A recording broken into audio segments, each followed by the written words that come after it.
Test de E7 antivirus, donc E7 online scanner. Donc là, je vais le tester, voir s'il n'y a pas de problème sur Linux Mint. Voilà. Donc je vous rappelle que j'ai installé l'application Win parce que c'est un fichier exécutable. Donc il faut installer l'application Win qui ne fonctionne voilà pas. Voilà, c'est plus que ça fonctionne pas que ça fonctionne. Bon bref, donc j'ai juste avant ça, j'ai essayé DRWeb, donc virus Toll là, sans installation. J'ai essayé Kaspersky Virus Removal Toll et ça ne fonctionne pas. Voilà, erreur. J'ai essayé McAfee Stanger et pareil, en McAfee c'est encore pire. Donc ça a voulu se lancer McAfee, mais voilà, au niveau des écritures, les graphismes, c'était une boucherie. Donc les trois poubelles. Donc maintenant je vais essayer ici devant vous. Donc j'ai commencé à le faire hors vidéo et ça s'est bien lancé pour l'instant. Je n'ai pas été jusqu'au bout parce que je me suis dit je vais faire une vidéo. Voilà. Donc je préfère le faire tout de suite. Comme ça au moins on va voir ça ensemble. Donc je vous rappelle, c'est E7 Online Scanner. Donc ça veut dire que c'est un petit fichier exécutable que vous téléchargez sur le site E7 et ça va scanner en ligne votre ordinateur. Donc là, ça va scanner la machine virtuelle. Hein, voilà. Donc j'ai quelques dossiers ici qui sont compressés avec des virus dedans. Voilà. Ce sont normalement des virus Windows. Il y a peut-être dedans des virus Linux, mais je ne sais pas. Donc il y a principalement, on va dire, voilà, des virus Windows. Donc c'est parti, hop, clic droit dessus, ouvrir avec Win. Donc j'espère, hop, donc voilà, ça se présente comme ça, voilà. Donc alors, comme je vous le disais, McAfee Stanger, ça s'est lancé comme ça, mais là, impossible de cliquer. Les écritures ici, c'était trop chelou, donc voilà, je pouvais plus continuer, donc j'ai fermé et poubelle. Donc là, hop, ici, on est obligé de cliquer sur accepter. Ici, on va activer la détection des applications potentiellement indésirables. Ici, là. Alors, n'oubliez pas de cocher ici, activer la détection des applications potentiellement indésirables. Donc, c'est tout ce qui est publicité, voilà, AdWords et compagnie, voilà. Ce ne sont pas des virus, ce sont, voilà, de la petite publicité qui peut éventuellement venir apparaître, voilà, quand vous exécutez un programme ou par l'intermédiaire de Internet. Donc, je vous recommande quand même de cocher ici. Paramètres avancés, qu'est-ce qu'on a? Là, pareil, hein. Alors, donc vous voyez ici, on a beau cocher activer la détection d'applications potentiellement indésirables. Et là, on nous redemande d'activer la détection d'applications potentiellement dangereuses. Bon, ok. On va cocher celui-ci aussi. Donc n'oubliez pas de ici cliquer ici sur paramètres avancés. Voilà. Après, je vous conseille quand même dans un premier temps de ne pas cocher ici nettoyer automatiquement les menaces. Parce que voilà, pour ceux qui ont des cracks, si jamais vous voulez pas que ça vous les dégage, eh bien ne cochez pas ici. Ensuite, on touche à rien d'autre. Voilà. Pour l'utilisation simple. Et puis là, on va cliquer sur analyser. Donc tout à l'heure, hors vidéo, je me suis arrêté ici et je n'ai pas cliqué sur analyser. Donc là, on va voir si ça se passe bien. En espérant que ça se passe bien. Alors, tout en vous rappelant que il y a des solutions E7 pour Linux et DRWeb pour Linux. Voilà. Elles sont sur mon compte. Ça fonctionne très bien. Donc ce sont des antivirus payants en temps réel. Alors c'est pas cher. Hein, c'est aux alentours de 25 € par an. Bon, c'est vraiment pas cher. Hein. Ça représente grosso modo 2 € par mois. Bon, je pense que celui qui a un PC, qui a un abonnement internet, s'il me dit que 2 € c'est trop cher, je pense que c'est un peu un peu de la moquerie. Hein. Après, on n'est plus à 2 € près. Après, il suffit de donner simplement 25 € pour un an. Voilà quoi. Enfin bref, je vais pas polémiquer là-dessus. C'est juste parce que des fois, quand j'ai des commentaires, les gens se plaignent toujours, c'est cher 30 €, c'est cher 40 €. Oui, mais le mec il fume comme un pompier, mais il trouve ça cher. Bon, allez chercher l'erreur. Et dites-vous bien que les gens ne travaillent pas non plus gratuitement. Hein. Et puis dites-vous bien aussi que ça a vachement baissé le prix des antivirus. Donc on va pas non plus se plaindre. Donc là, comme vous le voyez, ça télécharge la base des signatures. Il faut attendre. Hein. Alors ça peut être plus ou moins long par rapport à votre connexion Internet et la puissance de votre PC. Donc là, hop, juste après avoir téléchargé la base de données, le scan se lance automatiquement. Donc je vais attendre le résultat. Donc on peut voir ici le chemin du scan en cours. Alors est-ce qu'on peut étirer la fenêtre? Non, apparemment on ne peut pas agrandir la fenêtre. Bon, très dommage. Pour l'instant on voit fichier infecté 1, mais bon, pour l'instant on ne sait pas à quel endroit il est. Donc c'est un peu dommage je trouve, hein, parce que bon, le set est pas mal, mais bon, il y a des petites choses à corriger quand même, voilà, on peut mieux faire là-dessus, hein.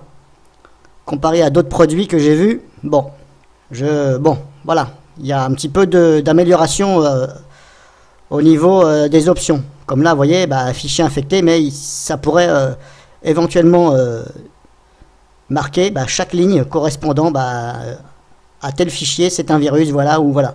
Un peu comme le fait DRWeb ou un autre, voilà. En temps réel, vous voyez la ligne qui s'affiche, voilà. Ne pas toujours avoir à attendre et puis faire des clics pour savoir d'où ça sort et où c'est qu'il est. Alors vous voyez, comme je vous disais, du fait qu'on ne peut pas agrandir la fenêtre, des fois la ligne là, ce qui est les écritures, eh ben, quand c'est trop long, vous ne voyez pas la fin de la phrase. Voilà, là comme ça par exemple, vous voyez, je trouve ça vraiment stupide. Donc je mets en pause le temps que ça finisse. Alors bon, comme je vous disais, ça a l'air de fonctionner pour l'instant.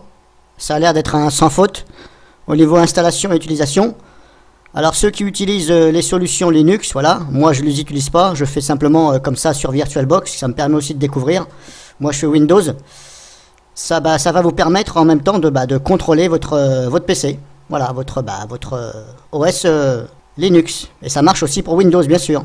Mais donc là, voilà, je vais plus dire pour Linux. Ça va vous permettre de regarder si éventuellement vous n'avez pas de choses nuisibles sur votre solution Linux. Alors après, je ne sais pas si vous pouvez l'utiliser indéfiniment comme ça, à scanner en ligne. Est-ce que éventuellement ça repère votre adresse IP et puis au bout d'un moment donné, ça vous dit un plus possible, il faut payer ou installer la version. Je ne sais pas, c'est à vous de voir. Mais en tout cas, bon, sachez que apparemment, avec l'application Win, ça a l'air de fonctionner. Donc éventuellement, si ça peut intéresser des personnes, pourquoi pas. Alors quand même, préférez quand même E7 Online Scanner plutôt que ClamWin antivirus. ClamWin fonctionne aussi, mais il peut présenter de faux positifs, voilà. Pas énormément, en pourcentage, je ne pourrais pas vous dire, parce que voilà, je ne vais pas vous dire de bêtises, mais je ne parle pas pour Linux. Au niveau Windows, par exemple, il peut présenter de faux positifs, voilà. D'après mes tests, voilà, j'ai hébergé, donc j'ai fait scanner en ligne après, et j'ai envoyé des fichiers que ClamWin m'avait signalés, résultat, rien du tout. Donc bon, on appelle ça des faux positifs. Donc voilà, scan fini. Bon, c'était un peu long. Alors, est-ce que c'est parce que je suis sur VirtualBox? Mais bon, c'était quand même long, hein. Alors, donc, vous n'avez pas vu le temps, mais ça a au moins mis 35 minutes, voilà, au moins. Donc, sachez que sur cette machine virtuelle Linux, là, Mint, j'ai installé, je crois que j'ai installé aucune application, hein, mis à part l'application Win. J'ai installé aucune application parce que je vous dis c'est juste pour faire des tests, hein, je ne me sers pas donc ça a quand même mis 40 minutes. Bon, je trouve ça un peu long, hein, mais bon, c'est comme ça, hein. Donc on a les résultats ici affichés et vous voyez, comme je vous disais, la fenêtre on ne peut pas l'agrandir. Alors peut-être que pour vous, vous allez pouvoir. Est-ce que c'est peut-être parce que je suis sur VirtualBox? Donc alors pour voir le chemin en entier, vous êtes obligé de faire ça. Donc c'est ce que je reproche, voilà. Alors vous êtes obligé de faire ça, voilà, en même temps, ça vous masque la suite, là, grosso modo. Alors pourquoi ne pas faire quelque chose qui s'agrandit, voilà, après vous êtes obligé de faire ça, voilà. Je trouve ça un peu débile, mais bon. Donc chaque ligne représente un fichier trouvé et indique l'endroit précis. Donc ici on a C-User, voilà, Linux Mint, bureau, malware, donc là c'est mon dossier de sample, ok, donc celui-là, ok. Ça c'est mon dossier de sample aussi. Alors moi je le vois parce que, hop, ici malware sample. Là, pareil. Alors, pour l'instant, ce sont mes dossiers de sample. Donc, là, on peut dire qu'il n'a pas trouvé de virus entre parenthèses, pardon, sur Linux Mint, voilà. En fin de compte, c'est comme si j'étais sur mon PC physique, hein, comme si j'avais Linux Mint sur mon PC physique. Mais comme je vous dis, j'ai téléchargé, voilà, je n'ai mis aucune application, même pas de logiciel vidéo, tout ça, j'ai laissé tout par défaut. Alors c'est bon, voilà, bon bref, le résultat il est comme ça. Alors, le nom de la menace, ben, c'est marqué ici. Ben, voilà. Donc, vous devez faire ça. Il faut jouer comme ça, vous voyez, c'est pas très bien fait, je trouve. Hein. On peut mieux faire là-dessus. Hein. E7, là-dessus, ils sont pas très... Voilà, chevaux de 3, chevaux de 3. Mais comme je vous dis, ce sont mes dossiers de samples. Et normalement, ce sont des virus Windows, normalement. Je mets une petite parenthèse parce que je ne me suis pas amusé à regarder le détail de chaque virus. Hein. Il y en a tellement dedans que là, je ne serai pas couché. Hein. Ensuite, on a ici emplacement de démarrage. Bon, là, apparemment, est OK. OK. Alors après, bah, vous avez le choix ici, sélectionner tout, machin, ne pas nettoyer, etc., etc. Donc là, je ne vais pas le faire parce que je n'ai pas envie que ça me dégage mes samples. Donc éventuellement, bah, jetez ici un dernier coup d'œil, voilà. Vous pouvez tout nettoyer, voilà. Si vous voulez sélectionner un par un, bah, vous cochez chaque case, bien sûr, hein, voilà. Vous pouvez sélectionner individuellement. Donc voilà, bah, démonstration finie, hein. Je ne peux pas vous en dire plus parce que, bah, voilà, on ne peut plus aller plus loin. Enfin, je ne vais pas plus loin, c'est volontaire. Donc maintenant, à vous éventuellement de l'utiliser, pourquoi pas. Comme ça, ça va vous permettre de regarder votre système Linux, voilà.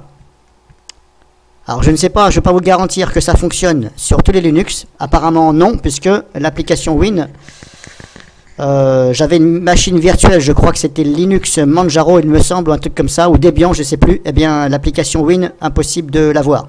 Voilà, même pas dans le store. Donc impossible de la télécharger, il ne trouvait pas. Donc bah, j'en juge que l'application Win ne fonctionne pas sur tous les Linux. Voilà. Après les experts peut-être qu'ils vont arriver à remédier à ce problème. Donc moi je vous ai fait voir sur Linux Mint, apparemment ça fonctionne. Voilà. Et en plus Linux Mint c'est ma solution Linux préférée. Voilà. Parce que comme je vous ai déjà dit, ça ressemble un petit peu, voilà, grosso modo à Windows. Menu démarrer en bas à gauche, on clique, voilà. Ça se rapproche beaucoup. Avec la barre des tâches en bas, tout ça, voilà. Donc là, je vous ai fait voir, ça fonctionne. Libre à vous d'utiliser ou pas. Voulez-vous fermer? Oui, ok, voilà. Alors, que vous dire de plus? Bah, pas grand-chose. Ne serait-ce que Kaspersky, ça n'a pas fonctionné. Et DR Web non plus, voilà. Et aussi Mac a fait. Stager, ça n'a pas fonctionné. Avec l'application Win. Donc voilà, à la prochaine vidéo.